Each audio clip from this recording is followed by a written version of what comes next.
Again, I will say I was in radio, so if you don't believe me, I used to end every night with, this is 88.5 FM WJIE, Oklahoma, Louisville. So say you got that. The other thing, George holds a distinction, he and his wife, that no one else in Corpus Christi holds. I don't know how important it is, but he is the only individual that has met my mother and my father together. My mother has not been to Corpus yet, and we actually met after an airline trip back to Louisville. He was there to see his daughter, and I was going back because, quite frankly, my wife said, you've been gone too long and I need help getting the house ready to move, so I went home and was doing the honey to-do list. But met George, we instantly formed a friendship. I felt it that day, and we discussed each other. It's funny because I was at home for the first time in about 8 weeks, and I found myself in the terminal talking to George, and we're having a great conversation, and my kids were saying, hey, Dad, let's go, and my 13-year-old. So it was, but it's good, and I appreciate your friendship. He's been supportive and introduced me to y'all's pastor, and we shared in my office not too long ago, and I really appreciate that, and also the involvement in faith-based summit. So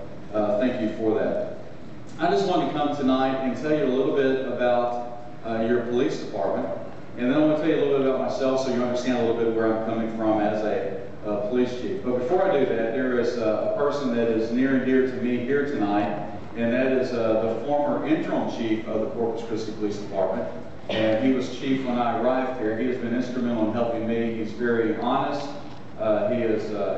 He will tell me truthfully what he thinks about issues. And when you're chief, you look for people that do that, because not all the time will people actually share the truth, or if they think that you're. I tell people he's the only one that's Dutch enough to tell me I'm crazy at times. So he's a good man. But I want to introduce Commander John Mosley, my chief of staff.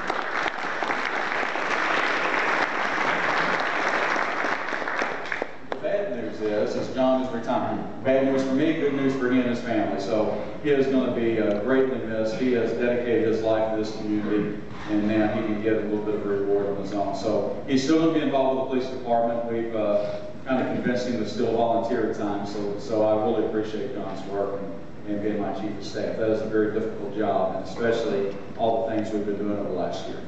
Let me tell you a little bit about your police department so you have a greater appreciation of what I found when I got here and what we're trying to do. First of all, this is a fairly large police department.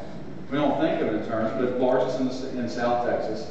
451 authorized officers, over 250 civilian employees. When you put all of our budget information together, the money from the city, grants from the federal government, grants or the money from the crime control district, we're about a $70 million operation. I mean, this is a very large police department. We have a lot of expertise, and I can tell you this, after working for the former Jefferson County Police Department and then helping with the merger of police agencies in Louisville, Kentucky into the 22nd largest department in the nation, that was just recently recognized at the International Association of Chiefs of Police for some things that we did there. I can tell you that our officers in Corpus Christi, and I don't say this too often, especially when media is around, because I don't want this getting back to Louisville and hurt anybody's feelings. But our officers here in Corpus Christi take a backseat to no one. They're very dedicated, they're hard workers, and it's a veteran workforce. They understand what they're doing and they get what they're doing. You compare that to the department that I came from and other departments, a lot of your patrol officers have less than 5 years on. We have many. Most of ours are veteran officers. They understand how to police. But when I arrived here and Commander Mosley was very honest and open and talking about some of the turmoil and the things that were going on. One of the things that I noticed that the police department was moving in a lot of different directions. Patrol was doing their function, CID doing their function. No one was really talking as much as they needed to. So I decided we needed to be unified and moving in the same direction if we really wanted to be effective. Even though we are a relatively large police department compared to other departments in the nation, when you look at the amount of people that we have to police, you look at our land mass and how it is laid out geographically, it is very difficult to meet the needs of a police agency, of the crime and trends. So we want to make sure we were as efficient as possible, that we were all moving in the same direction. So we set some clear goals early on. We decided that we were going to focus on three main things: reducing crime, reducing the fear of crime, enhancing public safety. If we were doing something that wasn't fulfilling one of those needs, we were no longer going to do it. We tried to look at the functions we were doing as a police department and what met those needs the most, and then we started doing that. We put more officers in patrol. We ended up trying to engage with the community. I talk about community engagement a lot. When I talk about community engagement, I'm talking about officers being open, officers being there in the public, being involved in the public, and getting with the public to offer solutions and get help. And one of the ways I wanted to start that process and begin that process is I wanted to ask citizens with expertise in certain areas and passions to be on reorganization teams. There are a lot of issues that Commander Mosley and I talked about. A lot of issues that we're working on. So we sat down, we put together, and up to now, it's over 25 reorganization teams, and they deal with a myriad of issues. We had officers on there, we had citizens on there, and we also asked the union if they wanted to put representatives on there. So at the end of the day, when we made the decision to change, we had total buy-in from everyone. Now, you'd be hard-pressed to find a police department nationally that has done so much in such a short time. On December the 7th, I'll be giving the State of the Police Department address, and we'll be talking about that as a fundraiser for Crime Stoppers. It's going to be December the 7th at the Solomon Ortiz Center. We were reviewing some of the accomplishments we had today, and some of them I forgot about because it's been months, almost a year ago. But we've made some very good inroads. We're a lot more efficient, from putting more officers on the street, from looking at how we do our overtime allotment during spring break.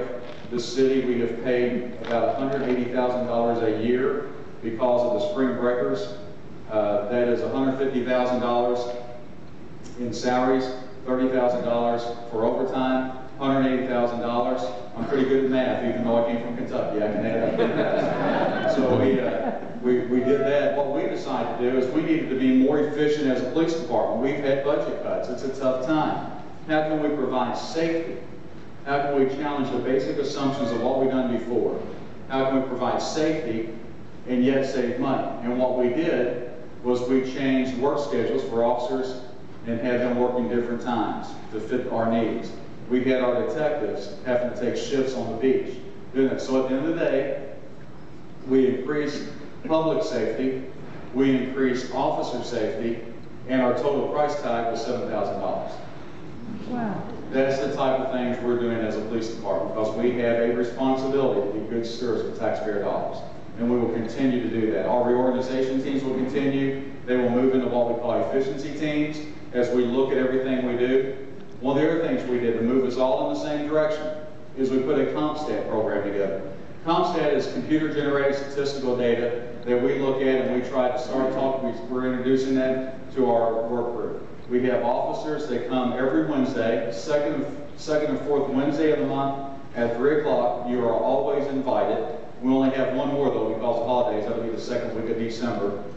Feel free to come by and watch the CompStat. In January, they'll be back to that second and fourth Wednesdays at 3 at police headquarters, 5th floor. And we have on monitors crime trends, captains report out, and what happens for the first time in our history as a department, we're really focused collectively together, trying to figure out what crimes are occurring in our community, and more importantly, what are we doing to prevent it, and how we're going to lock people up that are causing it. And people are going to jail that otherwise would go to jail. Something else we're doing, and that's going to expand. In 2011, you're going to see a lot of things. We've been moving fast at this point. We're going to get faster in 2011 because we've got a great foundation right now. But we're going to have CompStat, what I call CompStat Phase 2. And we're going to question everything we do as a police agency. And we're going to focus on those things that we need to do to bring safety and keep Corpus Christi safe. And you're going to hear terms like beat integrity, officers riding the same area every day, getting to know the community, be engaged in the community, know what those problems are. Beat priorities. What are the crime issues that are occurring in this area around your church at a certain time of day? They change from hour to hour, day to day, weekend to weekend, developing what are those priorities, because the days of getting in the police car, waiting for the radio to chirp or looking at the computer screen and being dispatched, as far as I'm concerned, are over in Corpus Christi. You're going to get in the police car with a very good laid out plan on what are the priorities on your beat, so when you're not responding to a crime, you're not reacting to a crime, you are proactively dealing with crime issues to make the city safer. And that means we have to work more closely with citizens. So you're going to see a lot that we're doing. And I could talk a long time about all the things that we're doing as a police department. But it all comes down to those three things. Does it reduce crime, the fear of crime, or enhance public safety? A couple things I also want to tell you about is I'm going to ask Commander Mosley to help out. We're going to pass these out. This is, and I don't have enough for everybody, so if we can just put a couple at each table, that would be great. They're in the binder right there, John. to see here is a map. And there you're going to see the address of 6301 Yorktown. Okay, so it's going to show you everything around here that's going on for the last 14 days. This is on crimereports.com. If you go home to crimereports.com, one of the things I want to do is share information. We said we would share CompStat information, crime information with the public, because we're going to be engaged and we're going to be looking. People have a right to know what's going on in their community. People have a right to know what's going on in their police department. The good and the bad. You know, we deal with good a lot of times, deal with bad sometimes. Been dealing with bad stuff today regarding things, but we've been honest about it. We've been open to the public. We need to be transparent. What we're doing here is giving you the same information. Our computer-generated information gets dumped in the computer night. So you can get on here and you can scan for the last 3 days, 7 days, 14 days, or 30 days. Page 1 will show you the things that we scanned for over the last 14 days. If this was on your computer screen, you could go and highlight one of these little, it looks like a little television set. You could highlight that, and it'll tell you, for instance, a B is breaking and entering. It'll have make breaking and entering.